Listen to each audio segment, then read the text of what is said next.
Coming up on tonight's episode, we're debuting a new franchise for the series. It is our summer reading list. We've got a series of books Matt and I want to share with all of you, and we're each going to pick one from the other's list to do a deep dive on. It's time to get read on this Up for Debate. This is Up for Debate, episode number 148, recorded May 30th, 2019. The summer reading list. That wasn't the right title screen, so all the information I just read is wrong. I'm going to try that again. I forgot to change that. Okay, this is Up for Debate, episode number 149, recorded June 6th, 2019. The summer reading list. There we go. Now we got it. Hello, everybody, and welcome. I'm Sean Jennings, joined by a man who... It has to be so when he's in the picture. It's Matt Mariani. It has to be so. It has to be so. Nice. I love that reference in last week's episode. Matt, it's so funny. That one specific, I watched all the Bond trailers. That one for Her Majesty's Secret Service. I literally will quote that line out loud to myself when I'm alone, where I'll just be like, everyone different. Because it just makes me laugh. There's just something about it that's just weird. Yeah. It must be so when he's in the picture. So emphatic. That's Sweeping what you call an emphatic narrator. Oh man, and just the flowery language, and it's so over with a difference. It's like he's so excited, he's like on the verge of anger. But he's not talking like it's like someone who just learned English. Like it's not. Yes, the cadence it's like makes an no AI sense. Or something. Yes. Well, everyone has to be different, so. Every one of them different. Matt, we are trying something new out here tonight, which I'm very excited about. I know you are as well. We've done a number of book reviews on the show. A lot of books we've liked, a handful of books we didn't, but it's always a fun adventure. But I thought, Matt, we usually just do one book at a time, but it's summer. Do you read a lot of books during the summer? I do. I try to, at least. I think this is when I try to read as many books as I can. This is like, I call it my reading vacation. I mean, I read throughout the year, but it's just, this is the time where it's a lot easier, obviously. The nature of the job that I have makes it a lot easier and more conducive to reading in the summer months. So I think it's also just more enjoyable because it's also the time where you go on vacations and you can bring books with you on vacations anywhere. And especially if you're by the beach or something like that, or in a car. Speaking of long car trips, that's when you want to get your hands on a Audible subscription. Yes. Audible is our paid sponsor today. That's right. If you sign up for Audible and you type in /Up for Debate, Sean and I will get nothing, but you guys, you'll get a nice subscription to Audible. Yes. No discount though. No discount at all. No, you get the standard offer they offer to everybody, but it's a pretty good offer. I think you get a book free, so it's a good deal. It's pretty solid. You get your first book is free. If you don't like it, you can always return it. Yeah, cancel at any time. Cancel at any time, which I have done. There have been times where I bought books by accident, or I just didn't enjoy the book for any particular reason, narration or content-wise, and I returned it and got my credit back that day, right that exact minute.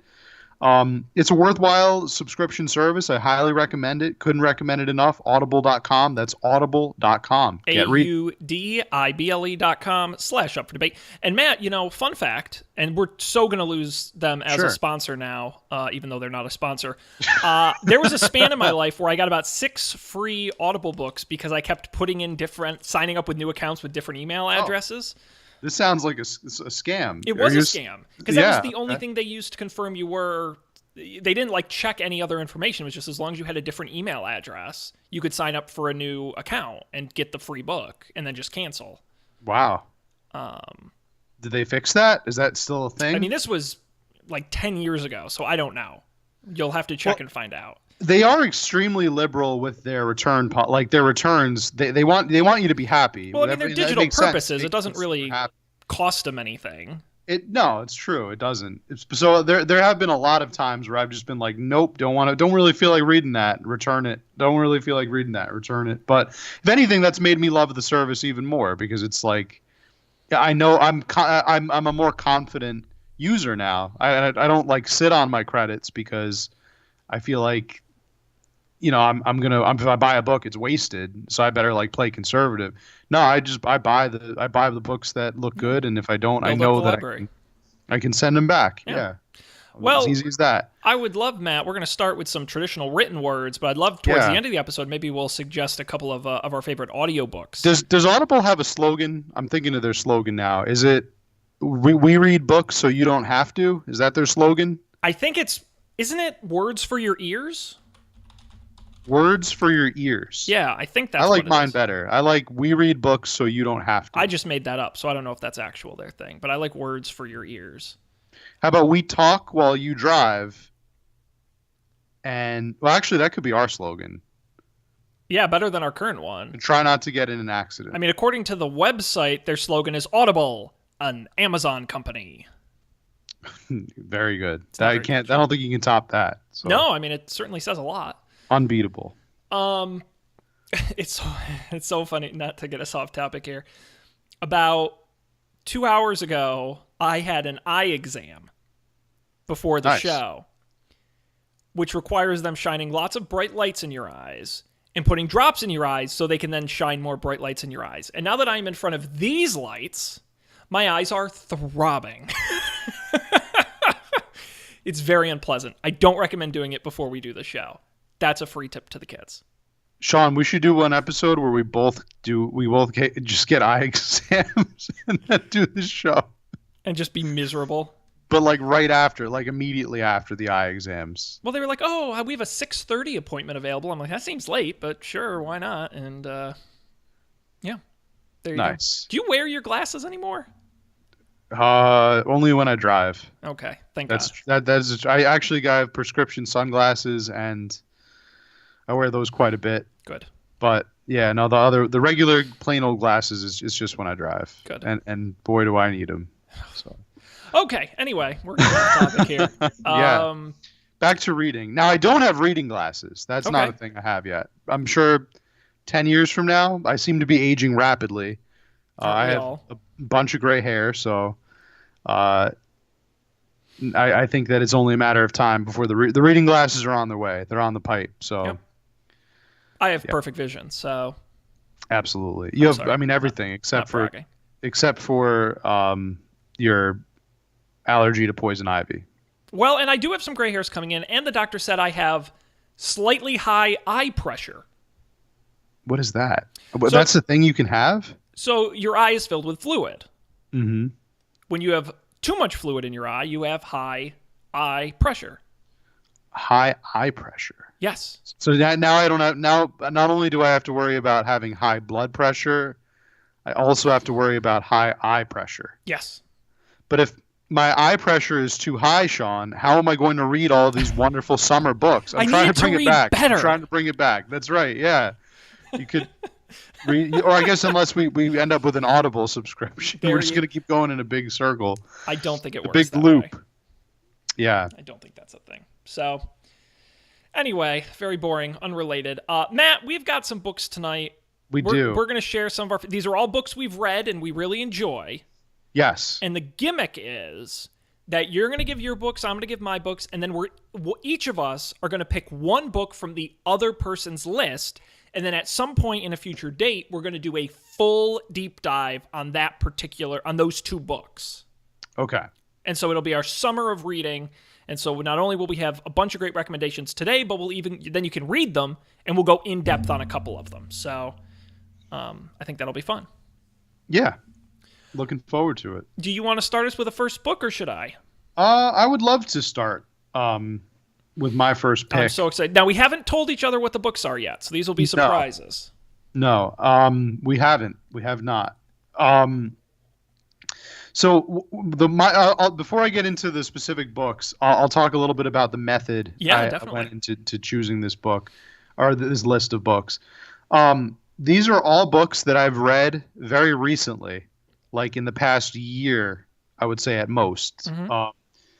And this is just kind of like my top 4 pick, like right along the lines, like the ones that I enjoyed the most and the ones that I think that Sean Jennings will enjoy the most of that list. And we'll get into it. My first pick is a book by the author Michael Crichton. Oh, okay. Right, who you noted author. Remember. Very noted author. The creator of Jurassic ER. Park, ER, Andromeda Strain, Yeah, he's one of the most famous authors out there. He's written mysteries. He's wrote written the spy Westworld thrillers. movie. Yeah, Westworld.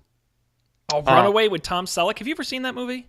No, I haven't. Oh, that's awesome. That's one of Runaway. those just like terrible mid-'80s movies where Tom Selleck plays a detective in a world where robots are common, and then all of a sudden the robots are turning on people, and the villain is played by Kiss's Gene Simmons. It's weird. Whoa, okay. You've got it. It's a great one. That's Runaway. That's my free tip.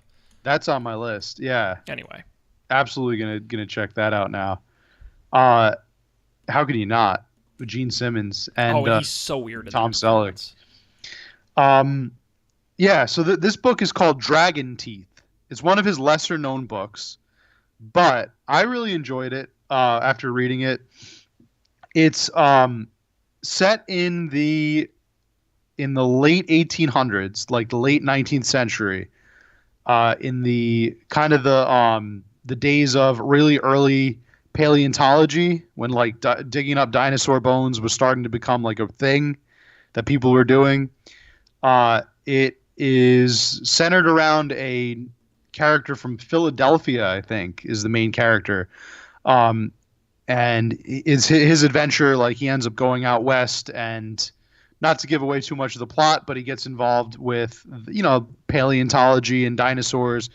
Think Jurassic Park, sort of, but like if you took out if you made like it all set in the Wild West, it's kind of like a marriage between Jurassic Park and Westworld in a lot of ways. It's a nice read. It's an interesting read. I wanted to do a Crichton book. This happened to be the most recent Crichton book that I've read. If you wanted to cheat a little bit on this and substitute this one out for another book that I read by Michael Crichton called Pirate Latitudes. It was his very last book. Yep. That was another tremendous book I read by him.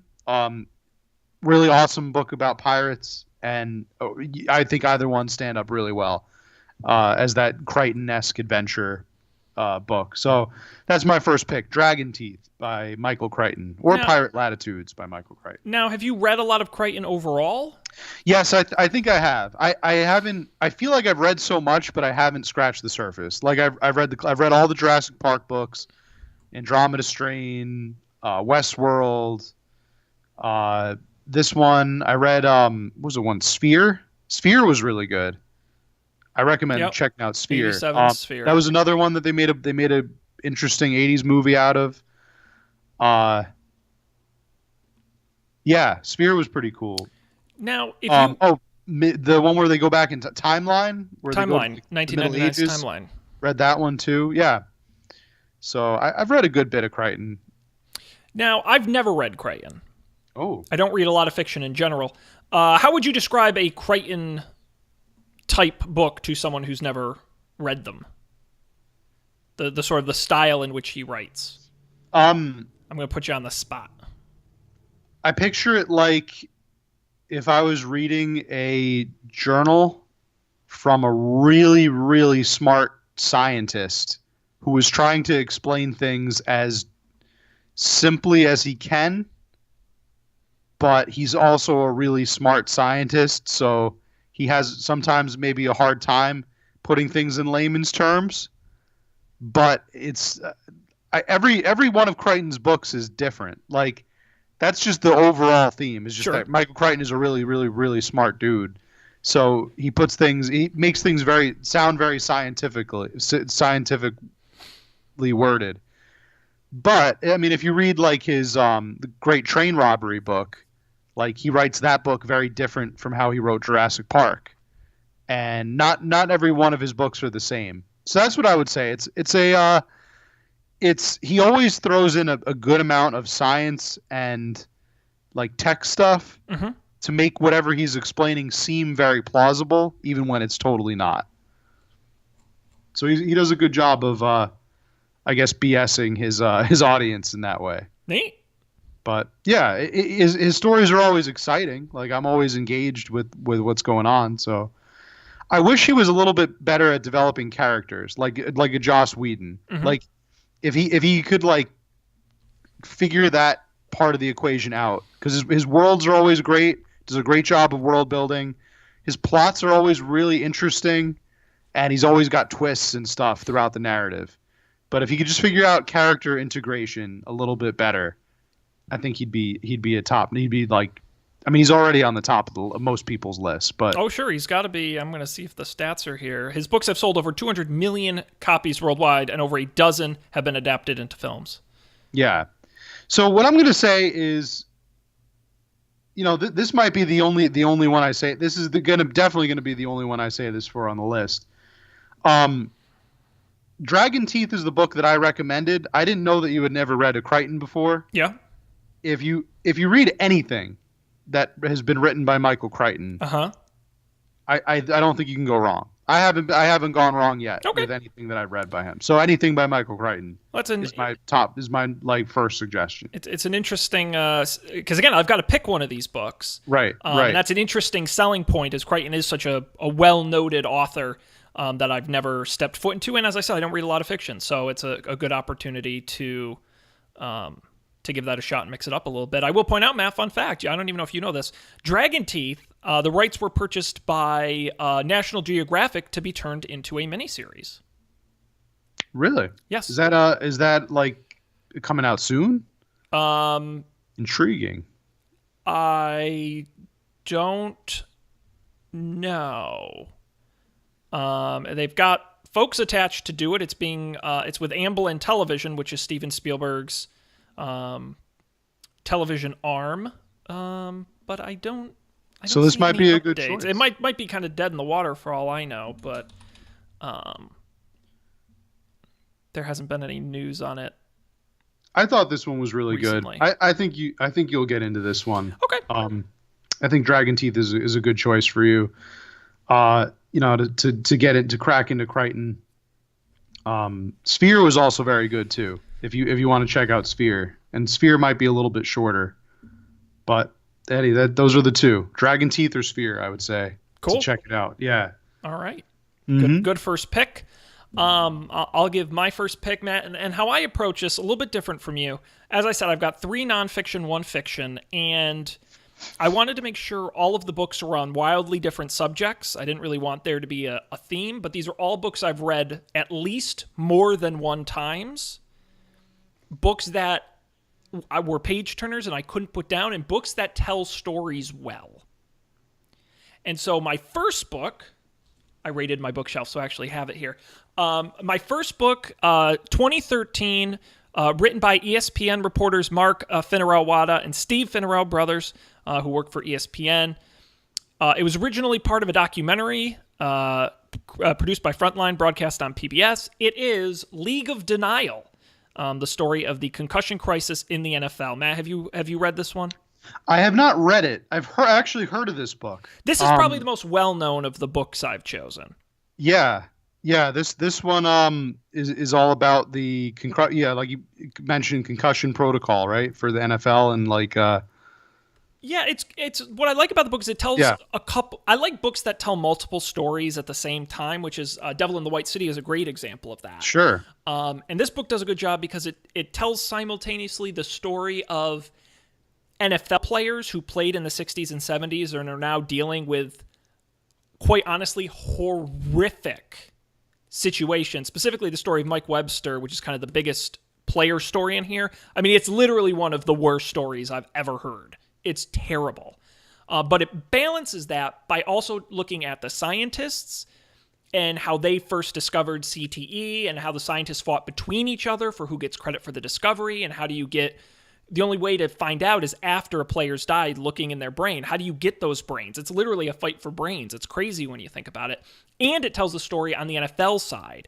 How early did they know this was an issue? What did they do to hide it? What are they doing now to try and fix it? And it really is a page turner, and it is one of the more shocking books I've read. I don't read a lot of books where I don't kind of understand the general idea of it, but there is stuff in here that will have your jaw on the floor. And it's written very well. So this was a book I enjoyed a lot when I read it. Mark and Steve actually did, or one of them, not both. Is it Mark who did? He also wrote the book, which I also recommend. If you like this book, he wrote a book called Game of Shadows, another kind of sports scandal book. It's all about Barry Bonds and the steroid scandal, and how Bonds got the steroids, and the sort of the history of steroids and the black market around them. And that's also a great book as well. So, and the documentary for League of Denial is also really awesome. Even if you're like listening to this and you're like, I'm not going to read the book, I think it's like for free on YouTube or on Netflix, the Frontline documentary, and it's heavily based on the book and does a really nice job. The book was also, by the way, I think unofficially, because they didn't really license it, but this was the basis for the Will Smith movie Concussion, where he played the doctor, heavily featured in this book. So it's kind of become this big story, but this was the book that started it all. So I think, and it's not, it's wordy, but it's a quick read. I mean, you get through it. I got through it pretty quick. So that's what year did the book come out? 2013. Okay. So not super old. And that's, I think, one thing you do miss a little bit is that it doesn't delve into what the NFL has done since the book came out, unfortunately. So it kind of ends with the NFL looking like real shitheads. And while they are still kind of that, at least they're trying. Concussions are down, it's that kind of stuff. So it ends a little one-sided, but it gets the message across. Okay. So that one's very interesting. I think that's like I said, I have heard of that book before. It's definitely one that is kind of in the public consciousness. So do they toward the end of the book, do they present any kind of like long-term solutions for this, or is it just more about explaining it's more about the story. Story. It's okay. not, it's just sciencey enough to explain what CTE is on a base level and how hard it is to detect, but it really doesn't, it's really not a prescriptive type book. It's more about the people in the story, the commissioner of the NFL, the doctor, what's the main doctor in the book? I can't think of his name. The one that Will Smith played in the movie. The players. It's really more of a personal story. It's written in that sort of vein, more so than the science and that kind of stuff. Okay. All right. Very nice. Bennett I think that's Omalu is the doctor. Sorry. What's the doctor's name? Bennett Omalu, which is Dr. Bennett Omalu. But then it was like, again, I don't want to give away too much of the book, but then the NFL he was like the first guy to really do it and gained prominence, but then the NFL gave their like donation money to a different doctor at another hospital, which caused a rift, and it was like a whole infighting thing with the community. So there are so many different angles to the story. Oh, all right. So it's a multifaceted kind of. What now? The person who wrote it? Yes. The author of the book was how was he the one who kind of cracked this open, so to speak? Like he discovered this this problem, or was this a known problem that he was like, you know what, I have to get this out and I got to write about this? Like, yeah, certainly didn't break any of the news. I mean, this, this has been going there around. Weren't any. I wouldn't say there were any like real secrets he sort of revealed. Okay. That hadn't been public. He just sort of collated them into a single narrative that was a lot more captivating than numbers on a page. Was probably the best thing the authors did in this book. Okay. I especially, I'm really interested at the personal stories. Yeah, the players. Like the personal I gotta tell you, for a certain side of it. You would not believe these player stories if you didn't read them, and I really don't want to give anything away on them because they kind of reveal as the book goes on, which is neat. They don't kind of dump it all at once, but it's like just some of the, these players who were completely famous at their time, and they're just now in these situations where. And they commit suicide. I mean, it's really terrible, and that's what grabs you in the story, because CTE is just 3 letters. These doctors are just talking about chemicals in the brain, but this book does a really good job of connecting it to the people on all sides. Okay. All right, so that book, that was the League of Denial. Denial, that's what it was. League of Denial. I almost said League of Shadows, but I think I feel like that... Game of Shadows was the Barry Bonds book, which is also Game of Shadows, right? If you do like this book and you have any interest in kind of going outside of it, I have that book as well, and it's a good read. It's shorter. It's a lot shorter than this one, but it's a good read. All right. So that is my book number 1. What do you got next, Matt? So number 2, So I started with fiction. So I'm going to turn over now to a nonfiction one. Actually, some might refer to this as kind of like a self-help kind of book. Okay, interesting. That's the category you would probably Is find it this. is it chicken soup for the soul? It's actually men are from Mars, women are from Venus. So That would be very funny. well, actually would be yeah. If I were more confident, you would pick that. Have you heard of a man called Tony Robbins? Yes, it will change. It will change your life, and here's how. The book is called "Why We Sleep." Oh, I've had many people recommend this to me. Yeah, "Why We Sleep: Unlocking the Power of Sleep and Dreams" by Dr. Matthew Walker. So this is one of the ones I admit I listened to as an audiobook using my subscription to audible.com. / up for debate. / up for debate. You can choose this one as your first free pick if you'd like to. I thought the narrator did an excellent job. I highly recommended this book to many people. But this book I haven't read too many self-help books, and this book actually made me want to read more self-help books. That's how really kind of life-changing this book was. I read it this past year, this past fall, and I love the audio version so much that I bought a hard copy. Wow. I ended up giving it to my mom, so I don't have it here. But I ended up buying a hard copy just so I could go through and annotate it, and I've never done that before. I've never owned an audio and hard copy. I also bought the crib notes on Kindle. Wow. They're like the crib notes were like $3, so I bought the crib notes there too. So I've got all kinds of little cheat sheet ways to go through the data of this book, because it is very data heavy. I will say that it's very data heavy, which is partially why it was kind of difficult to pull off as an audio book. Narrator did a fantastic job regardless, but yeah. So the Why We Sleep: Study of the Science of Sleep and Dreams, Unlocking the Power of Sleep and Dreams, is a book written by a sleep scientist, Dr. Matthew Walker. He studied psychology with a focus in sleep sciences for many years. PhD, I think at Harvard or one of those I think it was Harvard, or UCLA maybe, something like that. Mm-hmm. He's a brilliant scientist. He really goes into the depth of. I mean, he starts off by saying that no, this is not exact because no one knows for sure why these things occur, but here are our best possible guesses as to why we sleep, why we dream. He breaks the book down very cogently into part 1, which focuses mostly on why we sleep, the reasons that we sleep and why we dream, and part 2, which is the consequences of lack of sleep and how that's contributing to, on a micro level, all sorts of health issues that you may have never even correlated.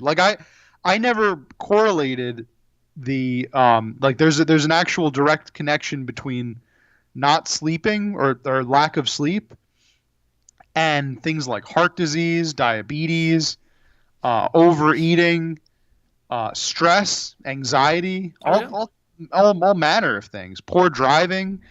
One of the wild statistics is that he said if you got less than 6 hours of sleep and you operate a vehicle, it's just like consuming 1 to 2 beverages of alcohol, something like that. It's the effects are similar. Wild. Yeah, something like maybe it was less than 5 hours of sleep, something like that. Just very interesting, really. It he just kind of keeps throwing interesting facts at you about the nature of sleep. Now, that's part 2 is the consequences of lack of sleep. Part 3 is more of a macro level of how we deal with it as a society. How can society change, and how can little ways that you can change to get a better night's sleep.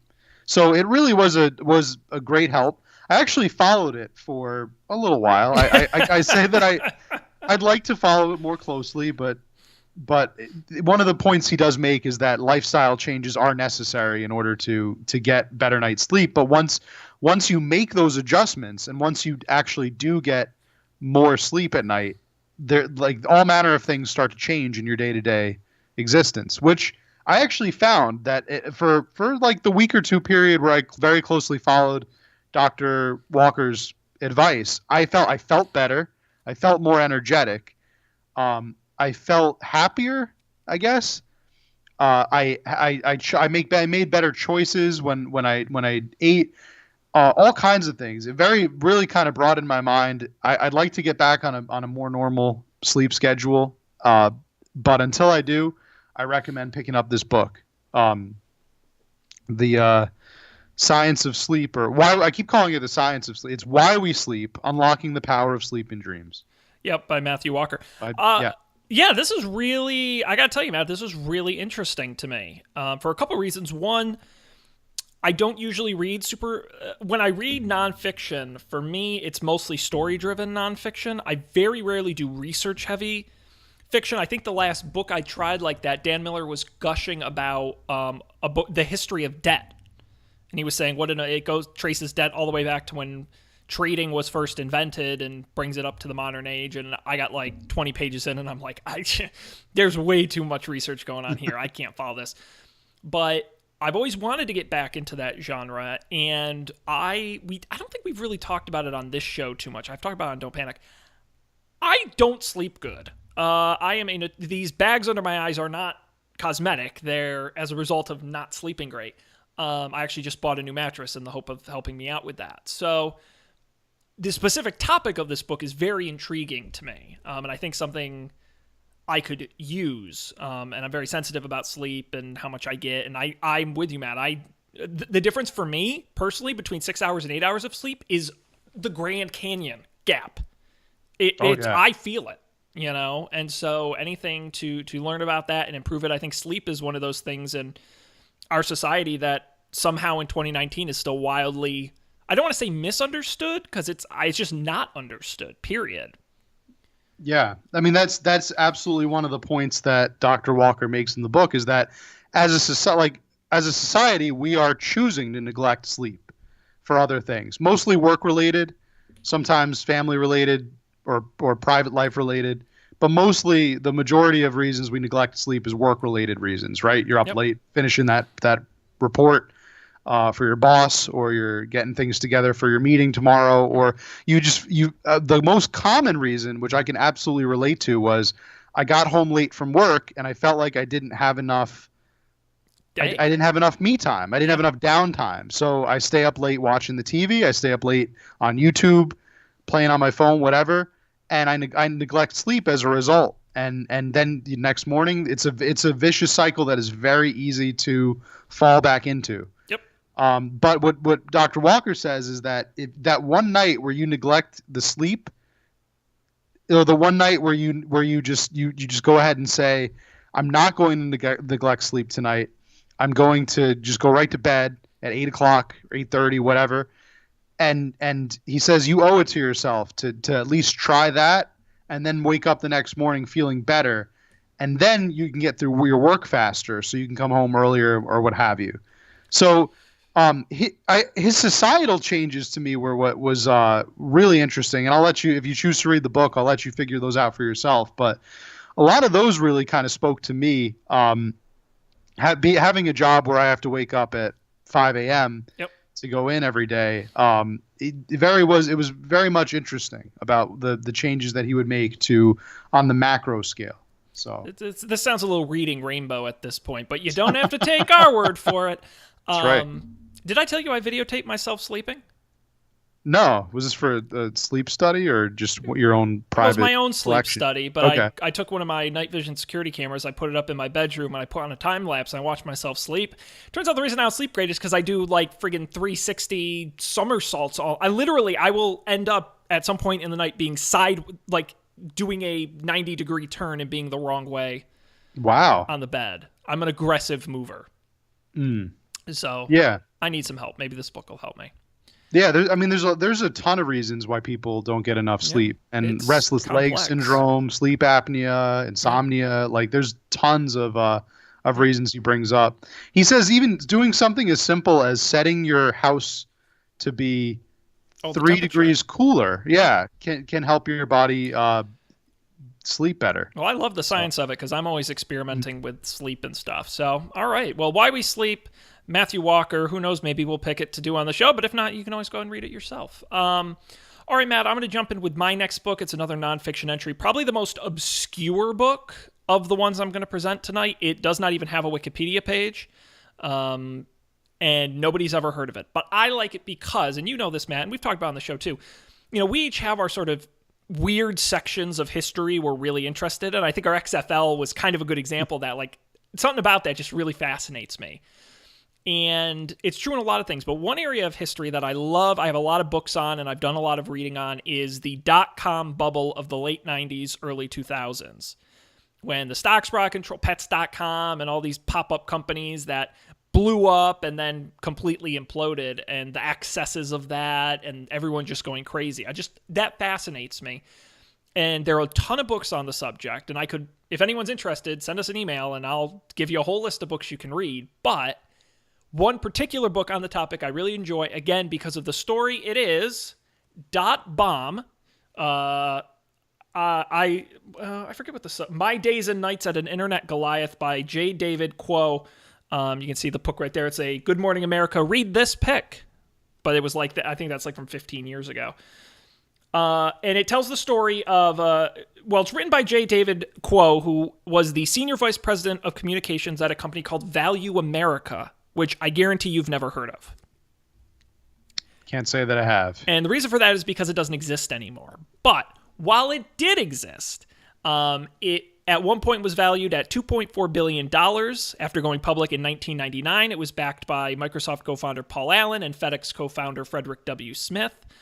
It was founded by an absolute lunatic called Craig Wynn, who first bankrupted his father's company, then started Value America, which he then drove into the ground. And now he's, I actually just found this out tonight while I was Googling this. It's obviously not in the book, but he's an anti-Islamic kind of zealot type guy who says, Islam is the cause for terrorism and all this nonsense. So he's just a bad guy.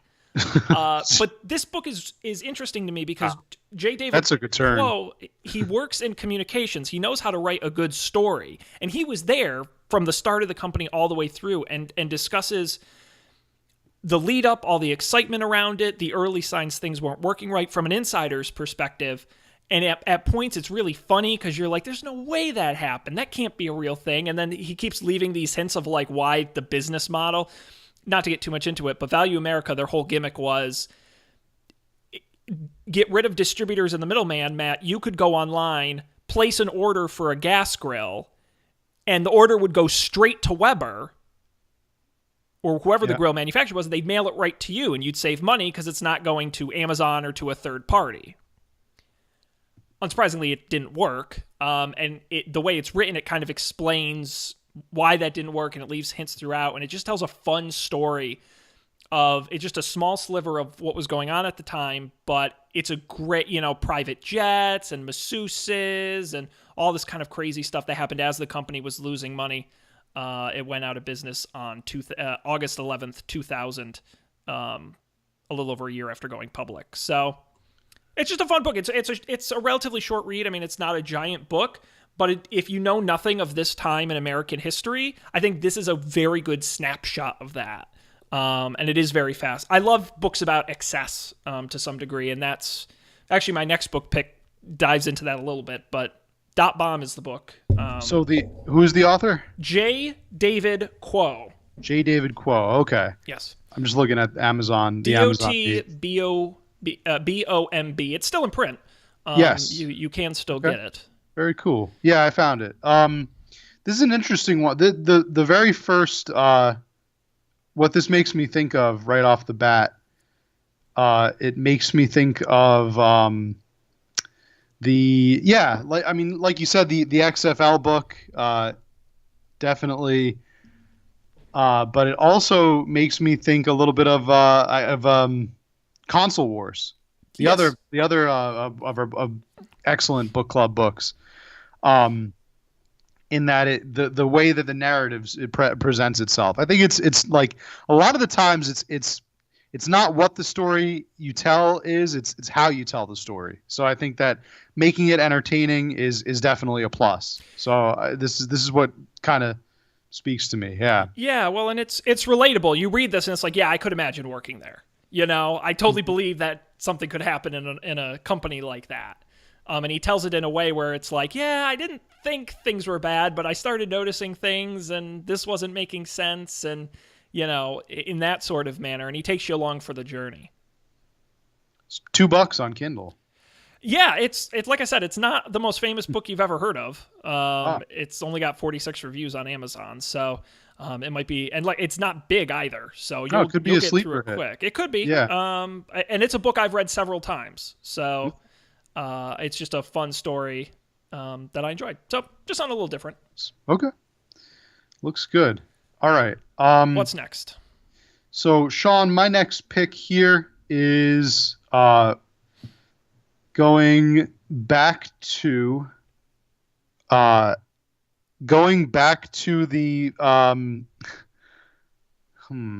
which one do I want to do here? I got to pick one or the other.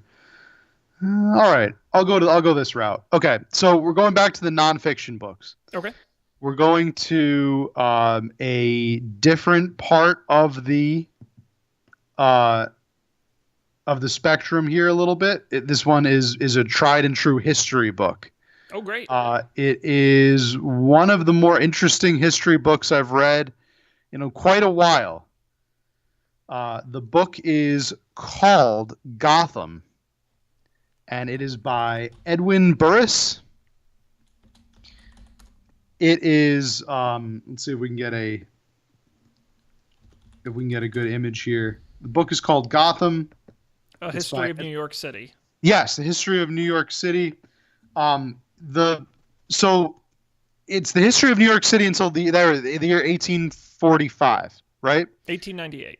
1898. That's what this says. This is why I'm trying to get the full image. That's what Amazon says anyway. Yes, here we go. 1898. Sorry, we got Gotham: A History of New York City to 1898. It has a sequel called Greater Gotham, which is 1898 to 1919. So that's kind of like the later story. It centers around the history of New York City between these like turbulent times, I guess, these like early times. It's early stages. The description on Amazon, it says, to European explorers, it was Eden, a paradise of waist-high grasses, towering stands of walnut, maple, chestnut, and oak, and forests that teemed with bears, wolves, raccoons, beavers, otters, and foxes. Today it is the site of Broadway, Wall Street, the Empire State Building, and the Statue of Liberty, home of millions of people who have come from every corner of the nation and the globe. So essentially, it is exactly what the narrative says, but think of all of that, but in incredible detail. Like, this book is, I will say, very dense. Matt, it's very 1,200 pages. How did you find that out, Sean? I guessed. I'm a smart guy. No, I opened the preview of the book on Amazon and looked in the table of contents. So you're too smart for me, Sean. If you include all the pages, it's nearly 1,400. You got me. I was expecting you to order this book and then it was going to come in the mail and you were going to be like, oh, but I have to read it now. So mad. It is, Sean. It's a massive book. I would go get it, but I have it in the other room, and I didn't. Well, I don't want you to hurt yourself carrying it into the other room. It up here. It is a massive book, but it is just chock full of detail. This is a history book. We could do several episodes on this. I love this book. It's just got so much on every page. And I haven't finished reading this book, and I don't think I will before retirement. So I just kind of wanted you to share in my my nightmare / dream, because this book is amazing. If the page size intimidates you, I guess there's no abridged version. so too bad. I want to see how long the audio. There's an audiobook. Oh, I looked at that. That is It's 67 hours. yes, Sean. That's crazy. Yes, it is. It's like 2.5 days worth of audio listening. Holy shit. You can actually get the book on CD. That's how massive it is. You would need you buy the audio CD. You need a whole spindle of them to get through it. Yes, Jeez. you can listen to the audio CD. So, yeah, look at that jump in price. $25 for the paperback, $72 for the hardcover edition. So, I think it's well worth it, but again, it is a history book. So, if the page size intimidates you, then I don't know. But I'm trying to think of the largest book I've ever read, cover to cover. I have a book. I'll have to double check exactly the length, but I accidentally bought this book and then got on an airplane. 768 pages, Powerhouse: The Untold Story of Hollywood's Creative Arts Agency, which is a good book, but I accidentally bought it to take on a trip, and that was like the least. That's like the least convenient. When it showed up, I'm like, God damn it. Too big. No, Matt, I gotta tell you, you're picking books right on topics I'm very interested in, because I don't know a lot about this, and it seems like it would be very interesting. And these are the types of books I normally read. So I am definitely intrigued. The size doesn't necessarily scare me, but I'm like you, where I will definitely need a while to get through it. Yeah. But so to get into account, before you pick it up, it's an interesting one. It's I'm having fun with it. So awesome. Gotham. Yeah. It is a quick read to a certain degree. It might not be as fun a read as Console Wars or anything like that, but it's more of a straight history book. It is just for the history lovers out there, and it is a topic that is very fascinating. Not a lot of people give a lot of credence to the rise of New York City in the like pre-industrial world. So I wonder how many of these he's going to do. Well, he's up to what, 19? 12? But on Amazon it says 19. The History of NYC series. Yeah, so I think he'd probably do one more. I would say 1920 to modern day. Well, Greater Gotham came out in 2017, so there's definitely more time for him to keep doing these little sections. Yeah, this one, Gotham, was published in 2000, so... Yeah, so, I mean, it's only 20 years he covered in the latest book. How right. many pages is that? That's 1,196 pages, man. That's 10 years. Sean, what the hell? That's a long time. This dude's got to That was 20 years. Is he paid by the word? Maybe. Possibly. Unreal. Anyway. But I mean, these kinds of books are the books that anyone who goes on to write other books about New York City will reference. That's just the nature of these books. They're tomes. But winner of the Pulitzer Prize. Keep that in mind. It's right on the cover. I'm jazzed. I think that's a great pick. So there we go. Gotham. Check it out. All right.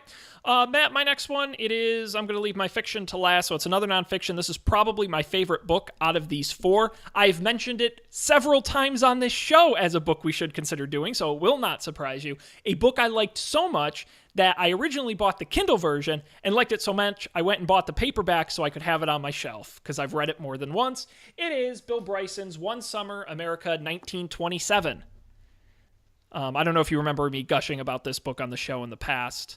Yeah, I do. I do remember you bringing it up. Yeah. I think this is it's very well related to your New York City book because a lot of this book takes place in New York City.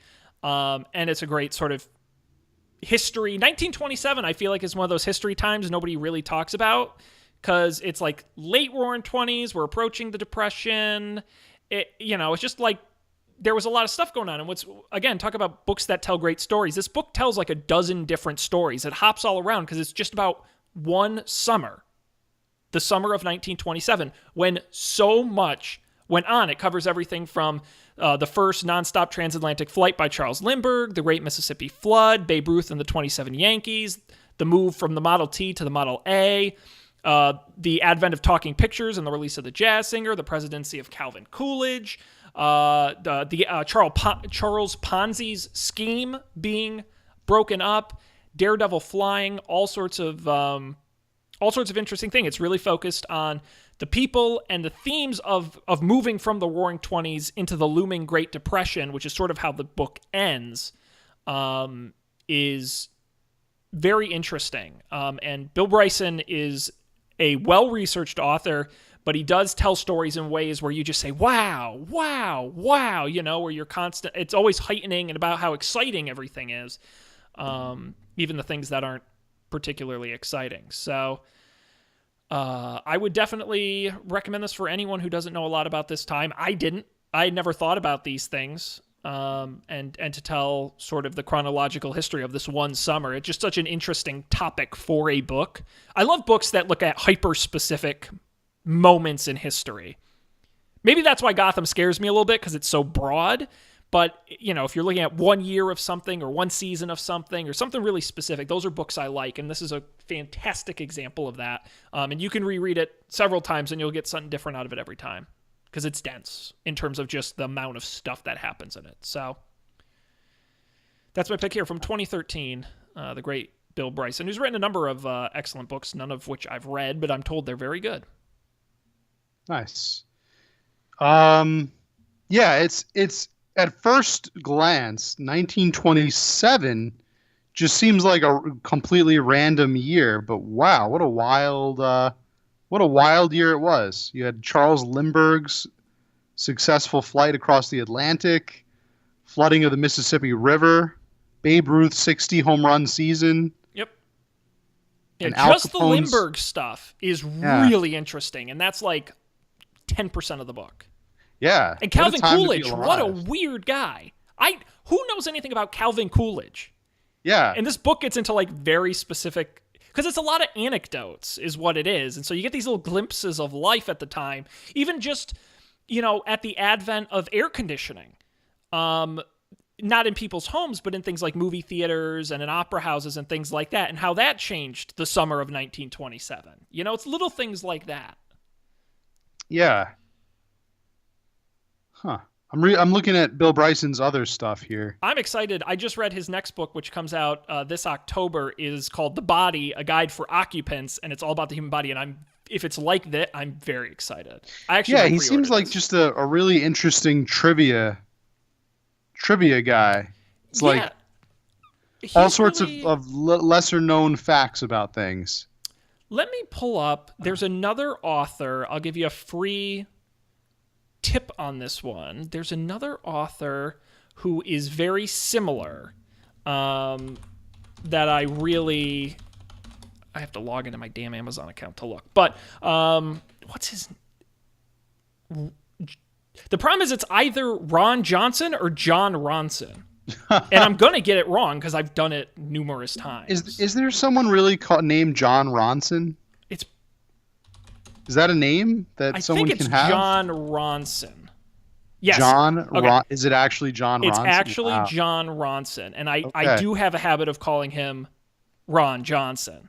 Yes. I so badly want him to be I can see where people would get confused. Who is another great author in these like narrow, interesting stories. I've read Them, which is a book all about extremists and conspiracy theorists, and he actually gets involved with them, and there's an awesome story with him and who's the InfoWars guy? Oh, that would be the infamous Alex Jones. Alex Jones. He actually like goes with Alex Jones to where they think a secret meeting of the Bilderberg group, which I won't get into, but that's a big conspiracy thing. They actually like go to the mansion where it's being held and try and like break in and spy on them. Like he gets in. It's the guy who wrote The Men Who Stare at Goats, that was turned into the movie.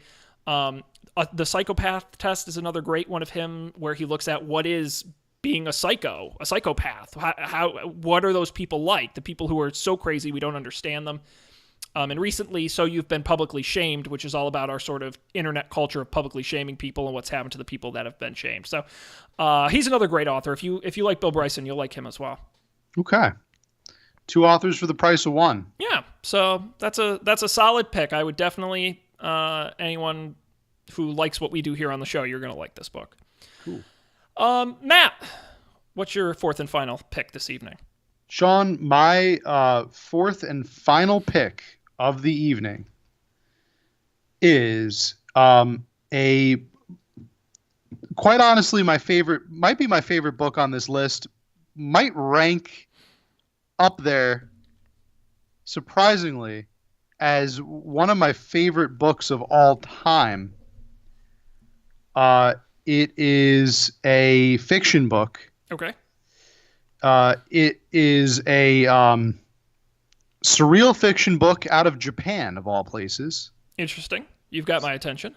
It's a book by the author Haruki Murakami, who is has become kind of a sensation. It's called The Wind-Up Bird Chronicle. Okay. By Haruki Murakami. It's a journey. It's a trip. This book. It's the only way to describe this book, and I guess the way that you would describe most of Murakami's work, is that it's pretty much a dream in novel form. It's like Alice in Wonderland meets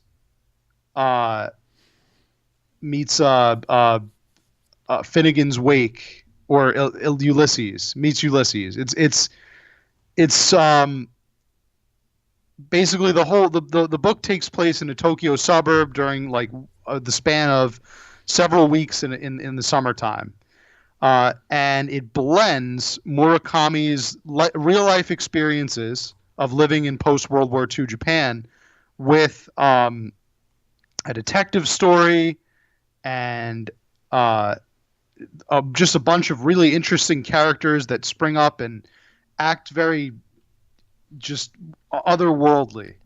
There's not really too much I can say about this book. It's really a book that has to be experienced and has to be read. I recommend maybe reading the demo or the sample on Amazon and just starting there. It's an out there book. And this is a risky book. I don't know if this is one that you're going to like. Yeah, this of all the ones you've picked tonight would probably be the most out there for me. Yeah, this is definitely out there. And I will say it's not his audience is not everyone. It really takes, I guess, for me personally, when I read a work of fiction, I'm usually in the mood for like fiction-ass fiction. Oh, like fiction that will like transport you to another world. That drives me crazy. It's why I love Lord of the Rings. It's why I love Star Wars. I want to be transported as far away from reality as I can. And Wind-Up Bird Chronicle is a book that really did that. It got me into reading Murakami. I've read almost everything he's written. He's fantastic. I think he's an author that you kind of have to get in a mindset for, but once you're there, I think he gets the job done. So that's it. Wind-Up Bird Chronicle by Haruki Murakami. That's awesome. Great pick. Mm-hmm. I love picks that are quote unquote out there. It is out there. And I'm very I will give you kudos, Matt. I think you presented a very wide range of books this evening, which I don't feel I accomplished, and that's okay because I don't read a wider range of books, not as wide as you do. So, well done. It's going to be very tough for me to pick one. But I have a fiction book, Matt, one of the rare fiction books that I read, and this might surprise you. No, I don't know if it's surprising. Anyway, I bought this book almost when it first came out. It was published back in 2010 by an author. I'd be curious to know if you know this guy. His name is Joe Hill. Joe Hill. Yes. I don't think I'm familiar. He's probably best known for the very successful comic series Lock and Key, if you've heard of that. He also wrote Heart-Shaped Box, Nosferatu, which is not about Nosferatu, but that's the title. I feel like I've heard of Heart-Shaped Box. That was pretty big when it when it came out, which was a while ago, right? Yeah, that was his first, I think, Yes. 2007. For some reason I do remember some kind of buzz around that. Yeah. Well, what he's probably known most for is he's Stephen King's son. Really? Yes. It was actually really funny. I was just about to say, like, he seems heavily influenced by Stephen King. Yeah. Like, just looking at some of these covers, like, it reminds me of the Gunslinger saga. Yeah, and a lot of these. To be honest, and his books are in the same. I don't want to say the same vein because I don't think it's fair, because I do honestly think they're different authors. You're not getting Stephen King books, but it's not like he's writing cookbooks either. I mean, they're in the same ballpark, the types of books. But one of the, I haven't read any of his other books. I'd like to. I just haven't gotten to it. But the one book of his I read, no idea why I bought it, but it is a book called Horns. This guy right here, in beautiful hardcover. And it is from 2010, and the sort of shortest synopsis you can put together of this is it tells the story of Ig Parrish, who in the aftermath of his girlfriend's mysterious rape and murder, awakens one morning to find horns growing from his head and diabolical powers at his command. Wikipedia describes it as contemporary fantasy, crime fiction, and gothic fiction. But basically, it tells the story of this gentleman. He grows the horns. People he talks to want to reveal their darkest secrets to him. This kind of odd power. He doesn't know why it's happening. And he uses it to sort of go on a journey through his life, the mystery of what happened to his girlfriend and how he deals with it, following a lot of themes of not redemption necessarily, but coming to terms with things, and a lot of twists and turns, and learning about those around you who have secrets. It's written exceptionally well, I thought, for this type of book. I thought the concept was unique, and what sort of is most memorable about this to me is the book does jump around a lot, where it goes way into the past, back to present, back to the past, back to the present. It reminds me of our good old friend Harlan Coben and some of these other authors who reveal the history to you throughout the book, so you're learning about it as you go through. And so it was a nice read. If this is your style of book, but you're kind of sick of reading the same Stephen King books, this is a nice one to pick up by Joe Hill. It was also adapted into a movie starring Daniel Radcliffe in the lead role back in 2013, 2014. That explains why the copy I'm looking at on Amazon has a Daniel Radcliffe, very Daniel Radcliffe-esque horned character, a horned Daniel Radcliffe on the cover. A horned man. Okay, yes. Yes. Who looks very much, I was actually going to say he looks very much like Daniel Radcliffe. And that is Daniel Radcliffe. That figures as to why. I'm looking at it right it, now. It yes. is. Yep. It's Daniel Radcliffe. And so I will say on the movie, I've seen the movie. It's a fine movie. Daniel Radcliffe is good in it. It's a very hard book to adapt to screen, I would argue.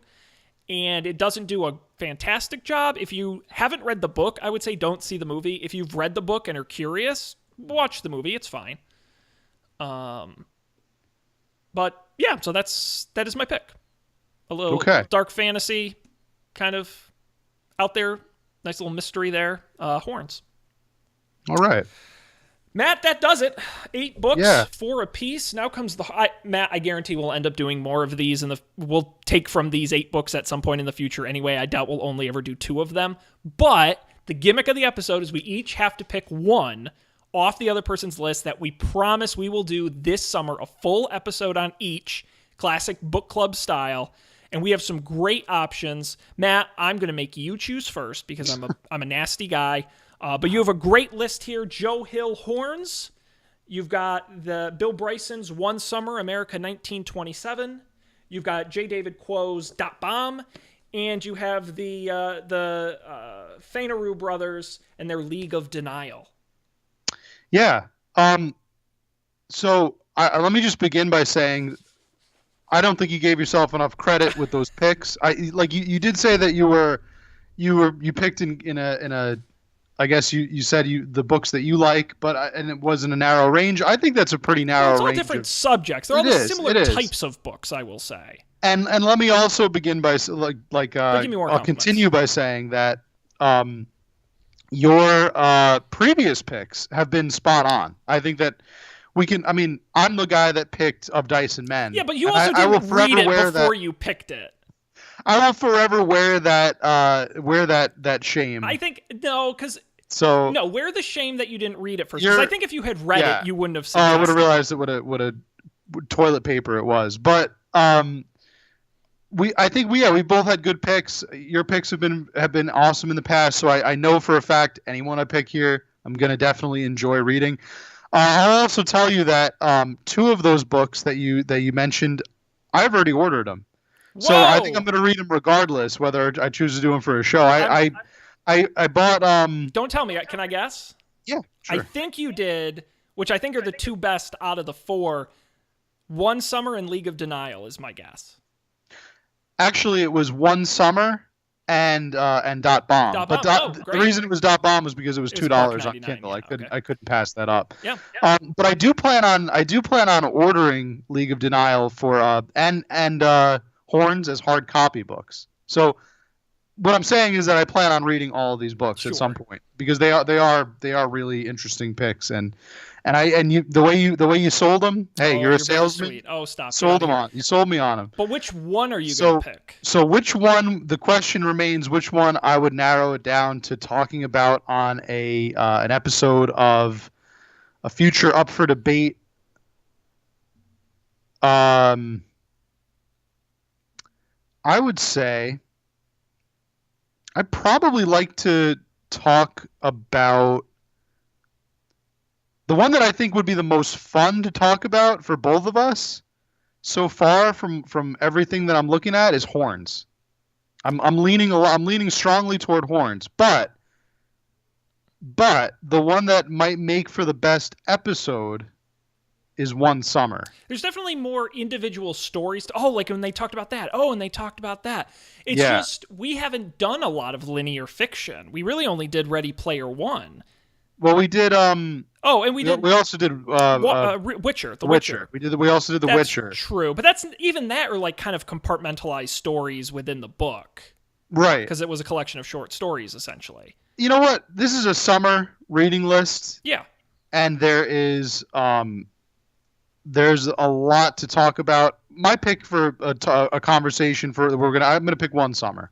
I think that's One a good Summer. pick. It's a summer reading book. It's a great book. It's a summer list.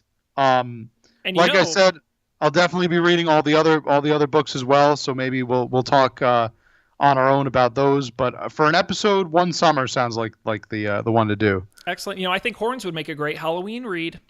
Indeed, and that's kind of what I was figuring. Is that if I read it, enjoy it, it can be like a October, November, have a nice cold Oktoberfest and talk about Horns. Yeah. Yep. So. Well, good. Hey, great pick. I'll say on your books, Matt, we can remind the folks at home what they were. Yeah.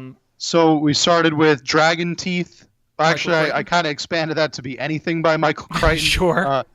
That was up first. Then we had Sleep. We had the Why We Sleep. Why We Sleep: History of Sleep or the Study of Sleep and Dreams by Dr. Walker. We had Gotham by Edwin Burris. Gotham: A History of New York City from the years aren't important. Yep. Lastly, The Wind-Up Bird Chronicles by Haruki Murakami.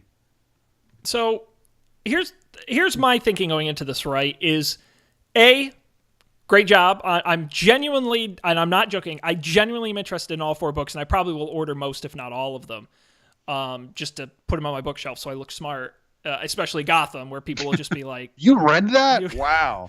Yep, wow, Sean. The whole thing. Did in like a day. Amazing. It'll look good next to my Twilight books. And so... Your graphic novels. The question I'm having is how much do I challenge myself? Because I think Why We Sleep is straight down my alley. That's nothing for me. That's easy. But then I look at like the Wind-Up Bird Chronicle and I'm like, holy shit, or God forbid Gotham. It's like, those are challenge books. They are. They're reach books. One for themes and one for length. One is like an endurance run. The other's like an obstacle course. So I would say, Matt, I want to challenge myself. I probably will get Why We Sleep anyway, because that's just interesting to me. But I want to challenge myself, but I virtually guarantee I will never finish Gotham. It will take me years to get through that. Good pick. Maybe not the best for us to read it in a couple weeks and then do it on the show. I'm kind of excited. I'm going to pick the Wind-Up Bird Chronicle. It's going to be tough, but you know what? I got to give you credit, Matt, because when you picked The Witcher, I was like which I know is very different, but I was rolling my eyes. I'm like, I don't really like fiction. It's a video game book, and I actually really enjoyed it. So I'm kind of jazzed. So we'll give it a shot. That's going to be my pick. All right, Wind-Up Bird. Sean, that is the absolute last one that I honestly I thought you were gonna pick. Me too. That was a stretch. That's why I saved it for last. I figured Wind Up Bird was a stretch, but I definitely give you credit for going out of your comfort zone on this. What it is, but let me be crystal clear. This is in no way a condemnation of you, but you picked a relatively safe book off my list, which is great. I think it's gonna make a great episode. Seriously, but I said, well, then I gotta really pick something hard. I gotta really pick something that's gonna make me think and be different. And I am, in general, in life, trying to reach out and try new things. So I'm very excited, but we'll end up doing, and I guarantee, Matt, we will talk about some of these other books later on in the show as well. So yeah, like I said, like we both our shared wavelength. I think Horns would make a tremendous Halloween read. So maybe we'll look for that one in the future. And I would love to do. Don't get me wrong, I would love to do Gotham. I really would, because that's one we could do a presents on and do like an 8-part series on or something. Absolutely. And then there's the sequel. God. Could you imagine like as a gift getting someone like when he writes like 5 of these books and it's like 5,000 pages? It's like an encyclopedia set. You have to bring in who is this for? You just wrap up a briefcase with them packed inside it. They'll have to deliver it on a freight truck. Yes. Very cool, Matt. So I like that. I like that we both picked the summariest of the summer books, because my book takes place in the summertime. Yours has summer right in the title. So yeah, it should be interesting. Well, this is going to be fun. I'm literally adding several of these books to my Amazon cart right now, and so I can keep filling out my bookcase. So this will be a lot of fun. All right, well. That's it. We've done it. Got to wrap it up here. Another episode in the bag. We're really rolling. Something I just had a fond memory of. I don't know if I want to see. Maybe we'll end the show. Did you have the same experience, Sean? Did your local Pizza Hut ever do a summer book list club? No. Oh, so man. we did Book It, which was different. And my local Book It was where at school, if you read enough books, you would get a free personal pan pizza. That's what it is. Okay, so it wasn't through Pizza Hut. It was I think it was Pizza Hut. Pizza Hut provided the pizza, but they didn't run the competition. No, it was just like your teachers just had to like sign off that you had, or your parents had to sign off you read enough books. So I had to go to my local library, and the librarian would sign off on it. Okay. And you had to. It was like 10 books. If you read 10 books in a summer, and you got a personal pan pizza. Yes, you did. You got a coupon. Okay, cool. For a pizza. It by the way, still exists. Okay. I wonder if we tried that now. Yeah, you just set so actually they have a page for teachers, Matt, and they say set a reading goal for each child in your class. When they meet their monthly goal, you get to recognize them for and a coupon for free 1-topping personal pan pizza. And you can set goals based on number of minutes, number of pages, number of books. Whatever. That's good. If I taught English, I would absolutely be on board. I don't know how excited high schoolers are to get personal pan pizza, but you know what? It's food, and they don't have to spend money on it, so they'll probably eat it. So look, they have printables and activities, all Pizza Hut branded. This is a treat. But anyway. I remember stickers and getting a certain amount of stickers, and then if you did it, you got a free pizza. See, I thought you were going to reference my local library every summer did a summer reading program where you had to read. There wasn't really a limit to how many books you could read, but you would write down every book you read, and you would get rewarded based on how many books you read, and you try and be the kid who read the most books. And my mother used to get really mad at me because we would go to the library and get like a tote bag full of books, and like 2 days later I've had read all of them. She would get very annoyed. She's like, slow down. Nice. Speed reading Sean. Still am. And then the one Still day he gonna have picked it. up Gotham and he said, Not gonna happen. This is why I can read You'd books read. multiple times. I read them so fast I miss stuff, and that's like, oh, I missed that the first time. Yeah, see, My I money's never worth. got that. I'm one of the more like I like to savor books. I wish I was more of a speed reader, but Well, this I is like why I to was like a I bad really student. kind of take my time on the books. But maybe that I wouldn't have so much of a backlog, of if I was a little bit of a speed reader, but never was. Always was just I gotta read it till I understand it. If I don't understand it, that was my problem with Johnny Tremaine. You ever read Johnny Tremaine? That was a slog of a summer reading book we had to read one year in school, and I remember just getting to the bottom of the page and being like, what happened? And then I'd have to read the page again. For me, it was I specifically remember East of Eden, which I loved actually, which is a rare like AP English book I actually liked. But that book's long. That book is chunky. Isn't that about like the antebellum South or something? Or No, not antebellum South, but like, no. but I'm thinking of good and evil in the Garden of Eden. Yeah, East of That's Eden. something The else. gimmick at Steinbeck. The gimmick is that it follows like multi generations of families. Midnight two in the families? Garden of Good and Evil. That's Yeah. what I was thinking of. Yeah. Yeah. Okay. Um, yeah. So, but East of Eden is a good book. So Matt, we're a little bit over on time, but it's our show and we Yeah. can do that. We teased at the beginning, so we should do it. You have one or two audiobook recommendations you might want to share of audiobooks that stood out to you that were good because they were audiobooks? I can go first if you want a minute to think about it. So I like mysteries on audiobook. I've read many our mutual friend Harlan Coben, Oh, okay. who I hope is listening right now. I've listened to many of his books on audiobook, and I can't recommend enough. His books are great on audiobook. The person gets the tone and the right way to say things down. Any Harlan Coben book, excellent. I like the Star Wars books are very well done, very masterfully done. They add sound effects. They add, not the older ones. The older ones that were taken directly from audiobooks suck because the reader it's very clear the reader that from what I've experienced has never seen Star Wars and doesn't know what any of the characters sound like. Oh, yeah. Bad, very bad. He tries to make Han Solo sound like a 20s gangster. And Okay, Luke, that does sound kind of cool. Luke sounds a little bit like a farm boy, like a golly williker. Like no, he just does not. He has never seen the movies. But the more recent Star Wars books, very good. Good sound effects. They add music. They add lots of cool things to it. So any of the contemporary Star Wars books, totally recommend.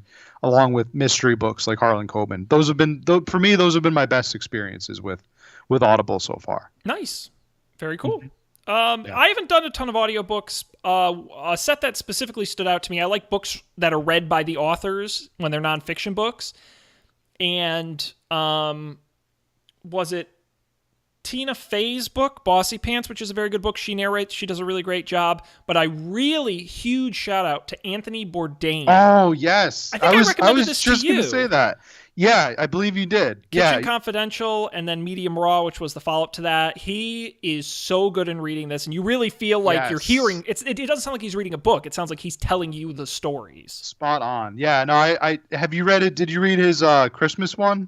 No, he has a Christmas one? Yes, it's a short one. It's like an hour and a half or something, but it's more like it's a short story that he wrote about like a chef on Christmas. Oh, that's fun. Yeah, that's awesome. Love Anthony Bourdain. Loved his shows. Yeah, he does a fantastic job narrating too. So yeah. So that's a no-brainer for me. Yeah. Cool. Alrighty, well, I feel better now that we covered that a little bit, but we actually do have to wrap up here because we've been here quite a while. I've got to go buy some books. And I hope everyone out there joins us as well. We'll be coming. I highly doubt we'll do one next week because we need some time to get the books and read the books, but stay tuned all summer long as we do these 2 books, and who knows, maybe even more on top of that. It's going to be an awesome summer ahead. Of course, our website's upfordebate.tv. You can go there and get all the things. I won't do the whole spiel because you've heard it all before, but go there, click the subscribe button, find out where you can subscribe to the show, and you can also email us upfordebatetv@gmail.com if you want more book picks from us, Matt. I'm sure we both have more we can give. We can expand on, or if you have book suggestions of your own you want us to read. I'd love to hear that. I'd love for people to suggest books that neither of us have read. Definitely. I love reading. Reading is It's fundamental. a lot of fun. That's right. And you can tweet at us Up for Debate TV on Twitter. And of course, follow the Movie League continues on as well. Up for Debate.tv/movies. Track that as we head towards an exciting conclusion there. Matt, we're going to wrap up here. On behalf of Matt, I'm Sean. Thanks everybody for joining us. We'll see you next time on another edition of Up for Debate.